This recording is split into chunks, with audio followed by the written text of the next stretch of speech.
الحمد لله والصلاة والسلام على رسول الله. أهلا بكم مع حلقة جديدة من برنامج ببساطة مهمة اليوم. ومهمة النهاردة محتاجين ننشر شوية الوعي. إن انتشرت للأسف شركات في الوطن العربي كله بتسمى طبعا كيونت بزنس وعلى من كان على شاكلتها يعني. فاحنا عايزين نقول يا جماعة إن أحل الله البيع وحرم الربا ونهى النبي صلى الله عليه وسلم عن بيع الغرر. يعني إيه الحاجات دي؟ إن البيع سهل، عبارة عن إن في بايع وفي مشتري وفي سلعة، والسلعة يمتلكها البائع وبيبيعها للمشتري.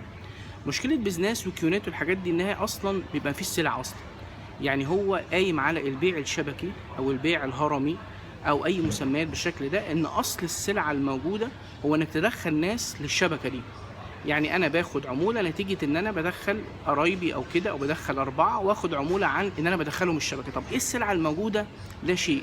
يا اما بيبقى فيه سلعة وهمية، يعني يقول لك خد سبيك الذهب مثلا، وبعدين زميلك التاني اديك شفتها خلاص انت تمتلكها يلا روح بقى بيعها لغيرك، او فعلا بيديك سلعه حقيقيه لكن اصل المعامله نفسها لا تجوز شرعا، فيها بيع غرر. يعني ايه؟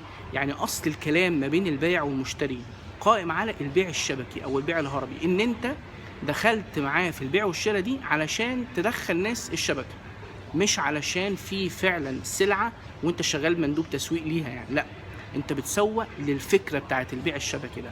فاللي قاعد على راس الهرم هو اللي بيكسب، وبعدين حضرتك الفايده بتقل وتقل وتقل. فالمعامله بالشكل ده معظم اهل العلم على تحريمها. فيها بيع غرر، فيها ان انت بتغرر بغيرك عشان يخش الشبكه دي وانت اصلا تم التغرير بك وما الى ذلك. فمهمتك بكره انشر الوعي بين الناس ان كيونت وبزنس ومن كان على شاكلتها واخواتها كل ده لا يجوز شرعا، ومن البيوع اللي حرمها كثير من اهل العلم.